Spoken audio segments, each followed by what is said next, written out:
estamos para ver otra de las estrategias en el contexto del curso de didáctica universitaria, así que quiero darles la bienvenida y quiero contarles que hoy tenemos un invitado muy especial que nos va a contar qué fue lo que hizo en su curso. Él se llama Amadeo. Amadeo, bienvenido.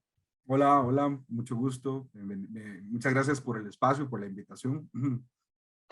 Amadeo, me encantaría que le compartiéramos a las personas que nos están viendo cuál es el curso que estuvo impartiendo el semestre pasado y cuál fue el reto a partir del cual se generó una estrategia didáctica innovadora.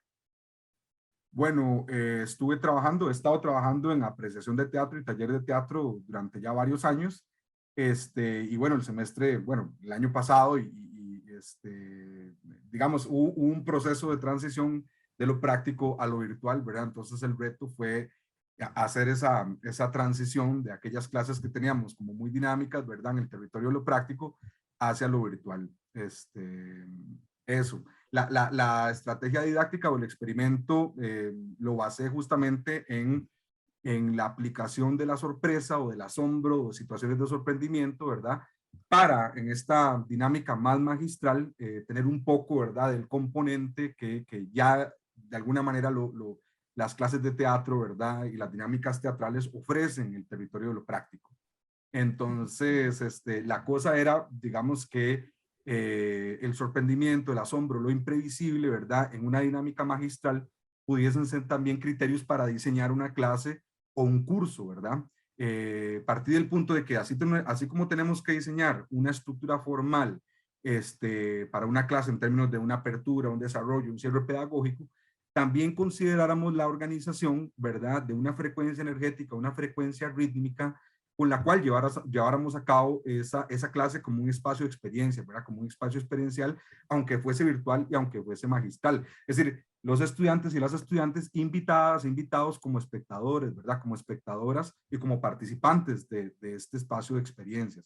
Frecuencia rítmica, entonces, ¿en qué sentido? En que pudiéramos pensar, ¿verdad? Cómo conducimos los procesos de atención de esos espectadores y esas espectadoras, de cuándo queremos que haya concentración de la atención o cuándo queremos que haya dilatación de esa atención, ¿verdad? Porque así como un guión de teatro, un guión de cine tiene un patrón rítmico, ¿verdad? Yo creo que una clase tiene un patrón rítmico, cualquier tipo de clase, no solo una clase, digamos, de arte. Y para que un patrón rítmico sea interesante, ¿verdad? Esté vivo, sea dinámico, tiene que tener acentos, tiene que tener variaciones, porque si no tendríamos como una línea plana, una línea monótona, ¿verdad? Y ahí es donde lo sorpresivo, ¿verdad? Lo asombroso, lo sorprendente, lo imprevisto, nos da esa posibilidad de juego, ¿verdad? De variaciones, de dinámicas de acento, para que la clase como patrón, ¿verdad? Como frecuencia energética, esté viva, ¿verdad? Una sorpresa, una situación de asombro, nos permite concentrar, ¿verdad? O generar una intensidad de atención mayor que otros momentos que puedan ser mucho más dilatados o que puedan, digamos, transcurrir de manera corriente. Para que haya sorpresa, ¿verdad? Para que haya asombro, tiene que haber también momentos más planos, ¿verdad? Más reposados. Incluso el aburrimiento puede ser una posibilidad, ¿verdad? La cosa es que ese aburrimiento pueda estar gestionado, ¿verdad? Pueda estar de alguna manera presupuestado, no sea una consecuencia involuntaria, para que entonces esos momentos en donde queremos sorprender, ¿verdad? En donde queremos asombrar o en donde queremos generar una provocación, ¿verdad? No siempre tiene que ver esto con placer o con entretenimiento.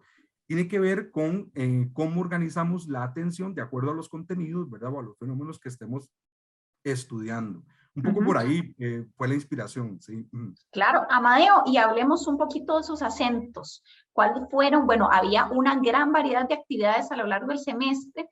Quisiera que tal vez compartiéramos unas cuantas que fueron las que funcionaron mejor, en qué consistían las actividades, cuál era el rol de los y las estudiantes y su rol como docente. Bueno, elaboré, ¿verdad? Algunas intervenciones, no en todas las clases, en algunas clases, porque justamente para que se puedan, digamos, establecer como sorpresas, ¿verdad? O como dinámicas de sorprendimiento o imprevistas, tiene que haber algunas clases que sean, digamos, que transcurran de manera corriente. En algunas otras clases sí, ¿verdad? Venían algunos dinámicas sorpresa o algunas situaciones imprevistas Obviamente uno hace una apuesta, ¿verdad? Como profesor, y desde el teatro también uno hace una apuesta como director o como actor. Las cosas pueden salir o no, pero uno las diseña para que sean, digamos, imprevisibles o que generen alguna, por lo menos alguna provocación. Algunas estaban direccionadas hacia los contenidos o el acompañamiento de los contenidos y otras hacia la potenciación de la interacción de los y las estudiantes, ¿verdad? Entre ellos mismos o conmigo o con la materia que estuviéramos viendo. Siempre en una dinámica magistral, pero que fuese una dinámica magistral mucho más dinámica, ¿verdad? Mucho más vital en ese sentido. Y en una clase que tenía que ver con representación, con, ¿cómo se llama? Marcos ideológicos, estructuras discursivas, revisábamos algunos conceptos, ¿verdad? Algunos autores en algunas lecturas y ejemplos que ellos trabajaban en sus lecturas, ¡pum! Y en un momento yo tiraba esta imagen, ¿verdad? Y les pregunto entonces, ok, respecto a lo que hemos venido viendo, ¿quién es él? Y entonces vienen las primeras respuestas, ¿verdad?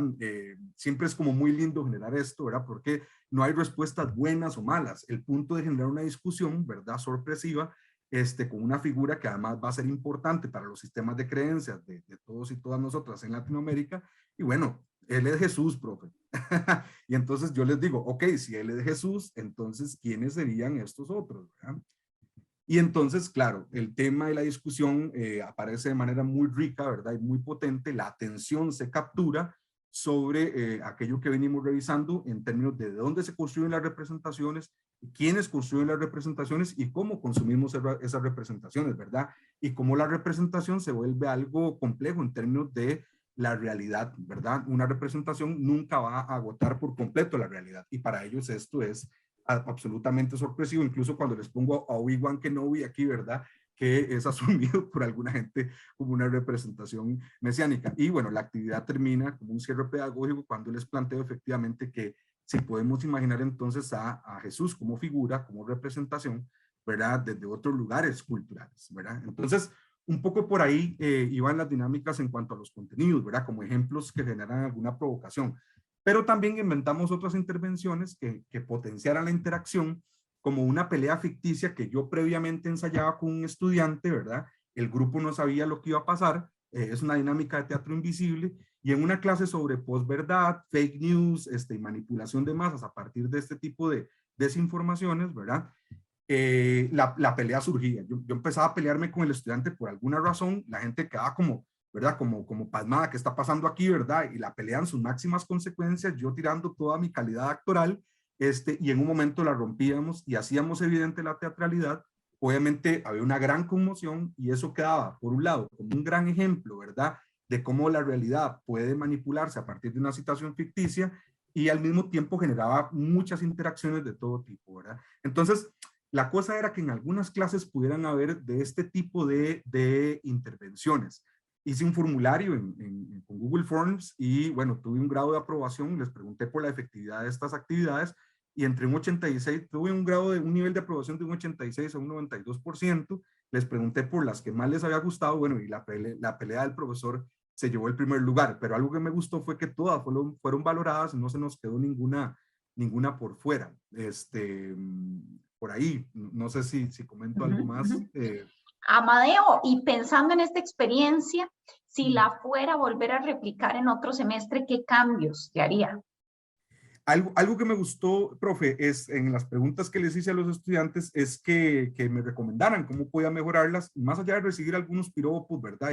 Y que disfrutaron de las dinámicas, recibir recomendaciones por parte de ellos y ellas que fueron importantes, ¿verdad? En términos de manejar mejor las dinámicas de sus grupos cuando comentábamos alguna obra teatral o hacíamos algún juego, o inclusive cuando hacía un rap en vivo, ¿verdad? Cómo mejorar lo tecnológico, pensando en dinámicas virtuales en donde la conexión podía fallar para algunos o que podía ser mejor grabado el rap y que se pusiera, ¿verdad? Recibí varias recomendaciones por parte de ellos y ellas y entonces creo que las tomaría en cuenta, digamos, para repensar algunas de estas actividades. Y lo que me gustó es que estas recomendaciones, ¿verdad? Además daban cuenta de una motivación, de una identificación con las actividades que ellos consideraban que podían ser perfectibles, profe. Entonces, si yo pensara, digamos, en mejorar algunas de esas actividades, contemplaría estas recomendaciones en términos de que fluyan mejor, de manera más cómoda, digamos, las actividades para ellos. Pensaría mejor el antesala de la sorpresa para que sea más potente, pero realmente siento que he descubierto algo con lo cual apenas me estoy asomando, ¿verdad?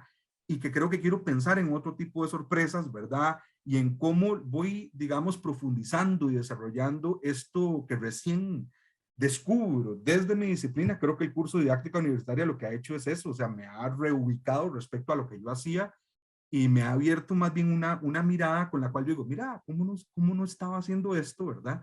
Entonces la cosa sería como profundizar, ¿verdad? Profundizar en qué significa sorprender, qué significa producir una situación de asombro, ¿verdad? Y entonces, claro, para manejar una sorpresa hay que efectivamente manejar los componentes que puedan ser, que generen un problema en la sorpresa, ¿verdad? Lo tecnológico, si el punchline o el chiste tiene que ir antes o después, si la situación actuada tiene que ser otra, ¿verdad? Los ejemplos puedan ser mucho más provocadores, generar más conflicto, porque creo que esto no se trata de que las clases sean divertidas, ¿verdad? Creo que eso es un mito. Una clase para que sea buena no tiene que ser divertida. La cosa es que generen vitalidad, ¿verdad? Y que puedan jugar justamente con la conducción de la atención. No podría decir en específico qué quisiera mejorar. Creo que las recomendaciones de ellos sí me apuntan a cuestiones específicas. Pero sí, lo que quiero es más bien seguir experimentando, ¿verdad? ¿Cuántas sorpresas, ¿verdad? Puedo producir inclusive para mí como profesor. Amadeo, muchísimas gracias. Quisiera quizás cerrar con esta idea de la vitalidad, de cómo en el contexto de la docencia podemos pensar en estructuras, actividades que nos ayuden a vitalizar las dinámicas en el grupo, que nos ayuden a conocer mejor a nuestros y nuestras estudiantes e incluso a facilitar los aprendizajes, ¿verdad? Entonces no verlo en términos de que la clase sea atractiva, sino que la clase haga un cambio en esas personas que tenemos y que realmente compartamos esos espacios más allá de los contenidos, sino pensando en las dinámicas que los contenidos generan. Así que muchas gracias, Amadeo, por estar por acá. Y quiero agradecer también a las personas que nos están viendo. Ojalá que se motiven también a incluir la sorpresa en sus cursos. Y nos vemos en otra entrevista en el canal del Departamento de Docencia Universitaria. Muchas gracias. Hasta luego. Gracias.